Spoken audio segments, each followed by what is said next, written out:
Hi, I'm Sarah Loesch. I'm the director of the Barnert Temple Preschool and also the director of lifelong learning at the Barnert Temple. So today I want to tell you why Barnert Temple's preschool is a little bit different, or at least what we're proud of in terms of our academics. Now the word academics used to give me hives. When I first started the preschool, a little bit of a hippie, and people would say, well, what are you going to teach my kids? Is my child going to walk out knowing the ABCs? Is my child going to know how to, multiply? And I'd get very itchy and I would say, well, children's work is really in their play, which is still the way we believe. But now I've learned that how I present that to parents is very, very important. So I want to tell you a little bit about what we do in our school about math. I'm going to use math as an example. So if you've never seen these are Cuisenaire rods. And Cuisenaire rods are these kind of unit-shaped things that plunk together when you put them like this. Now, there are different ways that you could work with a child. I think at some schools that would consider themselves to be academic schools, they would actually have a ditto sheet. And the ditto sheet would say, 1 plus 2 equals. When I was a kid, that's how I learned. You probably learned that way too. We didn't really have things in our hands to work with, and because of that, a lot of us are, a little bit math phobic. I did great. I grew up in New York, got great grades on my SATs and everything, but I didn't really understand math in the sense that our children understand it because we put it in their hands. So here's an example that I like to show parents. These are called Cuisenaire rods, and this is a Cuisenaire step. And you can see that there's 1 through 10 on here and that they rise up. Now, if you have a math brain, you will already kind of get a sense of how you would want to play with this. But if not, we're going to need to guide you a little bit.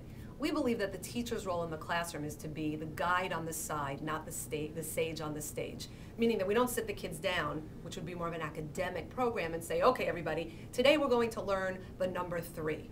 Well, the number 3 in our day and age was really a numeral. It was something written on the board. It wasn't something you held in your hand. So what we do is we let the kids play with this stuff from the time they're 2 years old. As they get older, we have a skills checklist that we know from the NAEYC, which is the National Association for the Education of Young Children. Big name, we could call it NAEYC. And they have national guidelines, and we are sure that our kids are growing in terms of those national guidelines, so that when they go to kindergarten, they're ready to go. In fact, I think they're sometimes a little advanced because they've built up this foundation. So this is foundational math building. First job is have a bunch of these and just let the kids play with them. And what you'll find is that the kids are going to just take them and plunk them together. Fine motor skills, right? They need to use their fingers, they need to use their hands, they need to use their eye coordination, and they're going to put these together. At some point, somebody starts to have these aha moments, right? They're going to take the thing and they're going to put together maybe something like this, right? And if I walk by as the guide on the side or the facilitator as a teacher, I'm going to say, what have you got there?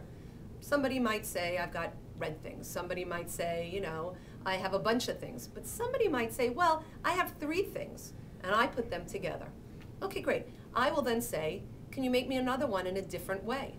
And again, the way that we teach at Barnert is we don't tell them what to do, we sort of guide them. So the questions are very important. It's very much in terms of open-ended and critical thinking skills. There's no right, wrong answer the way it was when I was growing up. It's critical thinking, and in this day and age, what we want are kids to grow up and know how to think outside the box. I always talk about that scene in Apollo 13 when the astronauts are stuck up on top, and they come out down in NASA, or in Houston, and they open up the big box of stuff, and they say, okay, fix it using these things. These are the people that think outside the box. Those are the people that are needed right now. Anyway, so if you have a 1 looks like this, right? If you have a 2 might look like this. Put that next to that, and some kids are going to see that it looks a little different, and it only looks 1 different. Okay, can you make this one look like this one? Sure. I could add another one, any color I want really, but let's say I'll take another yellow one, and I could put it there, and now they're the same, right? So we've learned about sameness, we've learned about difference, we've learned about height and size. Now once you get onto this little thing here, if every time I do 1 is yellow, right, and every time I do 2 is orange, so I'm going to take the orange and I'm going to move it over to this one. And I'm going to say, what can I do to fill the whole space?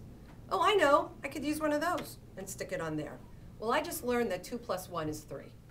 Now in Barnert Temple, we're not going to sit down and have a ditto sheet and say, right, because 2 plus 1 equals 3. We're going to say, wow, you are so smart.